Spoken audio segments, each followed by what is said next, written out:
कभी कभी एक सिंपल सा थॉट आता है जब हम बिल्कुल शांत होते हैं, रात को फोन साइड में रखा हो, लाइट्स ऑफ हो और अचानक लगता है मैं हूँ। पर ये मैं एग्जैक्टली है क्या, दिमाग या कुछ और जो दिमाग के थ्रू काम करता है। सदियों से लोग इसी बात पे अटके हुए हैं, साइंस भी, फिलॉसफी भी और हॉनेस्टली हम जैसे नॉर्मल लोग भी बिना जाने। एक आइडिया ये कहता है कॉन्शियसनेस बस ब्रेन का प्रोडक्ट है। न्यूरॉन्स फायर करते हैं, सिग्नल्स बनते हैं और वहीं से थॉट, मेमोरीज, इमोशंस सब निकलते हैं। जैसे इलेक्ट्रिसिटी से बल्ब जलता है, स्विच ऑफ, लाइट गई। पर दूसरा आइडिया थोड़ा अनकंफर्टेबल है। वो कहता है शायद ब्रेन जनरेटर नहीं है, शायद रिसीवर है। जैसे रेडियो सिग्नल कहीं और से आ रहा है और ब्रेन सिर्फ उसे ट्यून कर रहा हो। इस आइडिया को लोग सेंचुरी से सीरियसली लेते आए हैं। ये डिबेट और ज्यादा शार्प हो गई। न्यूरोसाइंस ने हमें टूल्स दिए, एफएमआरआई, ईईजी, ब्रेन स्कैन्स। समझो, एफएमआरआई एक मशीन जो लाइव दिखाती है कि दिमाग का कौन सा हिस्सा काम कर रहा है। ईईजी दिमाग की इलेक्ट्रिकल एक्टिविटी को ग्राफ पर दिखाने वाला टेस्ट। और ब्रेन स्कैन्स दिमाग की तस्वीरें लेना, जैसे एक्सरे लेते हैं। हम देख सकते हैं कौन सा एरिया कब एक्टिव होता है, पेन के टाइम, ड्रीम के टाइम, डिसीजन के टाइम। और हाँ, ज्यादातर केसेस में कॉन्शियसनेस और ब्रेन एक्टिविटी का स्ट्रॉन्ग लिंक दिखता है। इसलिए स्केप्टिक्स कहते हैं देखो हर एक्सपीरियंस का न्यूरल कॉरेलेट है, तो बाहर कुछ और मानने की जरूरत ही क्या। ऑस्कम रेजर। न्यूरल कॉरेलेट का मतलब दिमाग का वो स्पेसिफिक एक्टिविटी जो किसी एक्सपीरियंस के साथ जुड़ा होता है। जैसे खुशी फील करते वक्त दिमाग का एक हिस्सा ग्लो करे। और ऑस्कम रेजर का मतलब एक प्रिंसिपल जो कहता है जो एक्सप्लेनेशन सबसे सिंपल हो वही पहले ट्राई करो। सिंपल एक्सप्लेनेशन बेस्ट होता है। पर प्रॉब्लम यहीं से शुरू होती है, क्योंकि कुछ केसेस फिट ही नहीं होते। कुछ लोग जिनके ब्रेन सेवरली डैमेज्ड होते हैं, coma, vegetative state. Vegetative state का मतलब है जिस्म तो जिंदा है पर दिमाग से रिस्पॉन्स नहीं आता। जहाँ थ्योरेटिकली अवेयरनेस होनी ही नहीं चाहिए वहाँ भी रिस्पॉन्स मिलता है। कभी एक सब्सटल सिग्नल, कभी इमेजिनेशन बेस्ड टास्क में ब्रेन एक्टिवेशन, जैसे कोई अंदर से सुन रहा हो पर बोल नहीं पा रहा। और फिर आते हैं नियर डेथ एक्सपीरियंसेस,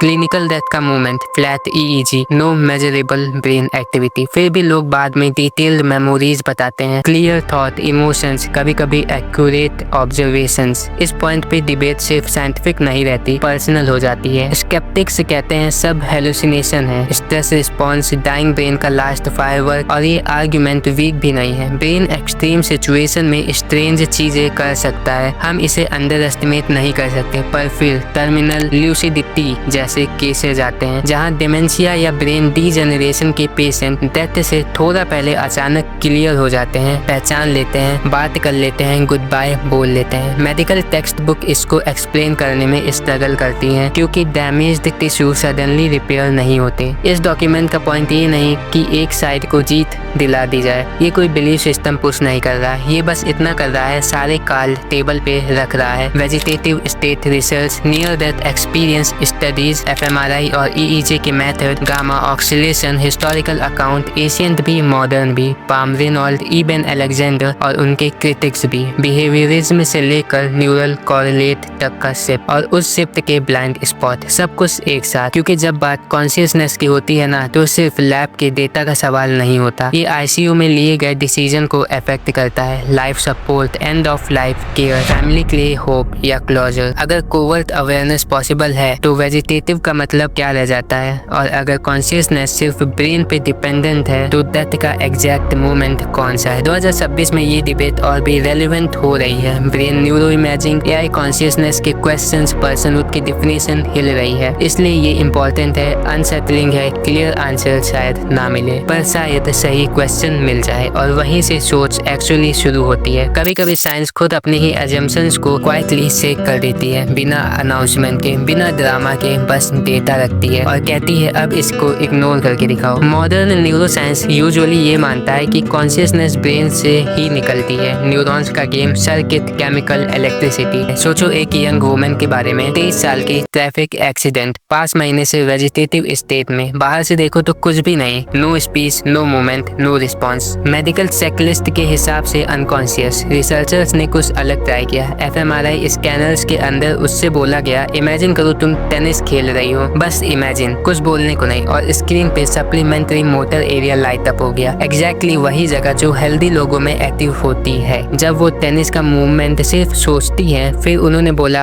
अब अपने घर के अंदर वॉक करने को इमेजिन करो, और इस बार बिल्कुल अलग स्पाशियल नेविगेशन नेटवर्क एक्टिवेट हुआ। सेम ब्रेन, 2 अलग इंस्ट्रक्शन, 2 अलग पैटर्न। ये रैंडम नॉइज नहीं था, ये विलफुल रिस्पॉन्स था। वो लड़की बाहर से साइलेंट थी पर अंदर से सुन रही थी, समझ रही थी और रिस्पॉन्स चूज कर रही थी। इस एक केस ने सब कुछ प्रूव नहीं किया। साइंस में एक एग्जाम्पल का वेट लिमिटेड होता है, इसलिए स्टडीज बड़ी हुई। टेस्ट और vegetative diagnosed patient, same method, same imagination based command. 4 patient exactly वही इंटेंशनल ब्रेन पैटर्न दिखाते हैं। एक आदमी जो 50 साल से इसी स्टेट में था, उसने यस और नो क्वेश्चन के आंसर दिए, ब्रेन एक्टिविटी को 2 पैटर्न के बीच स्विच करके। सोचो उस सिचुएशन को, आप पूरी दुनिया के लिए एब्सेंट हो पर आप अंदर से प्रेजेंट हो, और कम्युनिकेशन करने का सिर्फ एक रास्ता है, आपका ब्रेन। एड्रियन ओवेंस और उनकी टीम ने 2006 से ये काम शुरू किया और धीरे धीरे एक अनकंफर्टेबल ट्रुथ सामने आया। बिहेवियरल चेकलिस्ट जिन पे डिकेड्स से डायग्नोसिस हो रही है वो इनकम्प्लीट थे। अप टू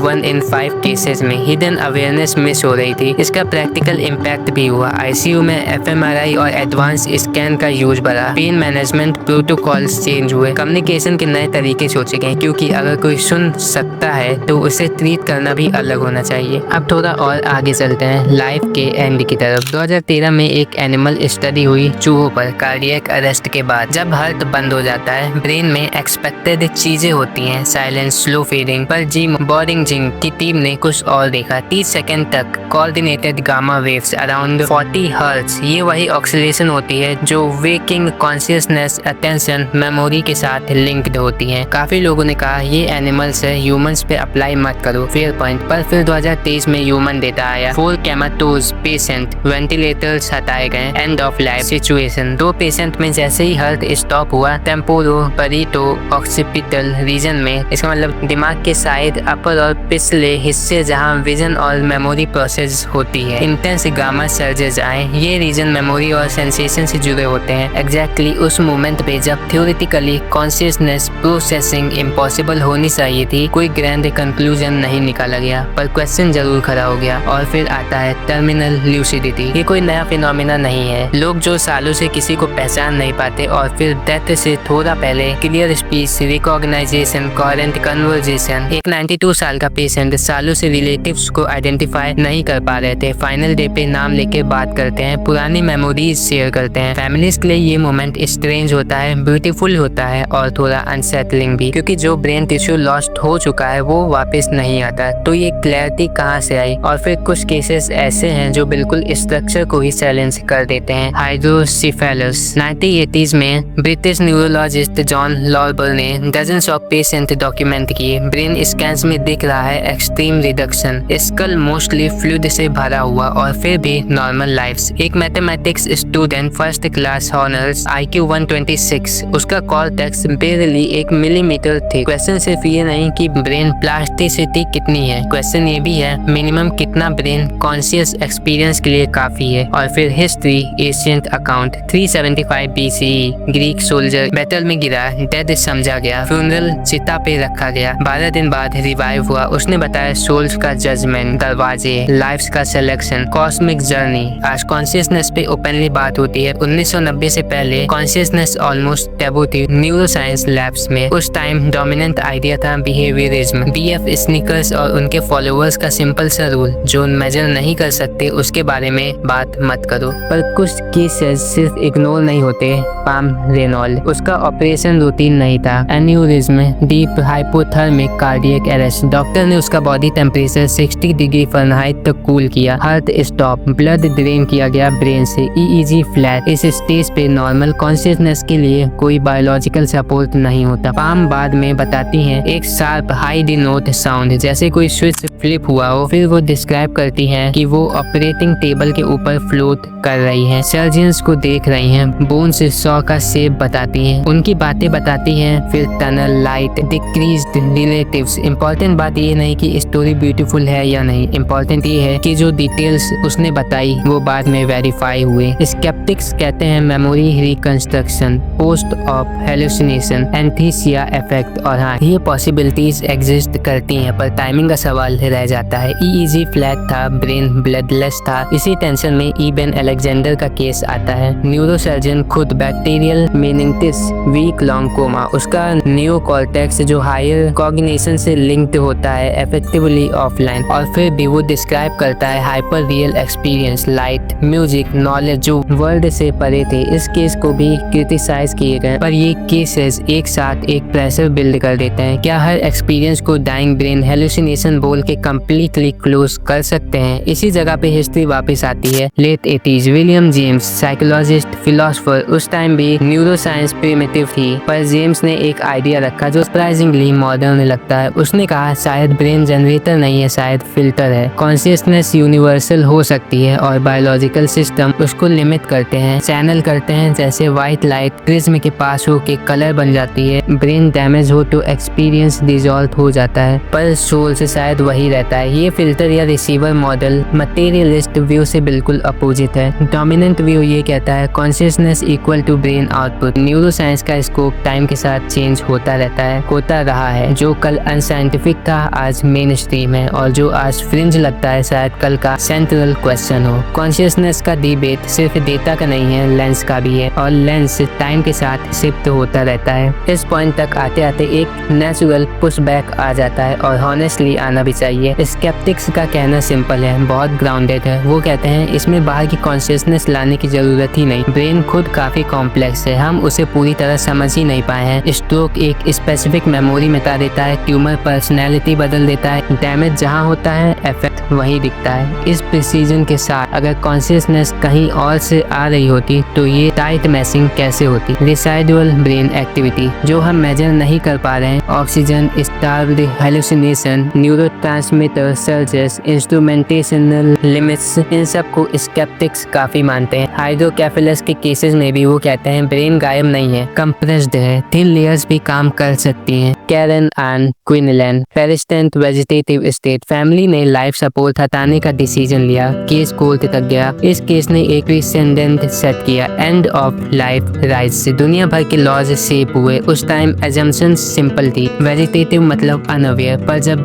केस बाद ओवन ने एफएमआरआई स्टडीज आई तो ये एजम्पशंस क्रैक हुई आईसीयूज में। अब अनरिस्पॉन्सिव पेशेंट से बात की जाती है, पेन मैनेजमेंट दिया जाता है एवं जब रिस्पॉन्स नहीं मिलता, क्योंकि अब पता है 15 से 20% केसेस में अंदर कोई हो सकता है। सरोगेट डिसीजन मेकर के लिए ये एक इमोशनल माइनफील्ड बन जाता है। क्या हम जल्दी डिसीजन ले रहे हैं? क्या वो सुन सकते हैं? काफी फैमिली सपोर्ट ज्यादा टाइम तक कंटिन्यू करती है सिर्फ इस पॉसिबिलिटी के कारण। डॉक्टर भी चेंज होते हैं, फियर को डिसमिस नहीं करते, स्टोरीज को वैलिडेट करते हैं। फैमिलीज को लगता है कि डेथ सिर्फ एक एब्रप्ट ब्लैकआउट नहीं हो सकता, टर्मिनल लूसिडिटी के मोमेंट उनमें साइंस से ज्यादा ह्यूमन वेट होता है। फाइनल कन्वर्जेशन अनसेड चीजें कह दी जाती है, क्लोजर मिलता है चाहे एक्सप्लेनेशन कुछ भी हो। इस पूरी जर्नी का सबसे हॉनेस्ट आउटकम शायद ये है, कॉन्शियसनेस अभी भी फुली सेटल्ड क्वेश्चन नहीं है, और शायद ये सेटल होने के लिए बनी भी नहीं। फ्यूचर न्यूरो इमेजिंग और लेयर्स खोलेंगी और ये शायद और ज्यादा कंफ्यूजन लाएंगे, पर एक चीज क्लियर हो चुकी है, ये सिर्फ एकेडमिक डिबेट नहीं है, ये डिफाइन करता है कि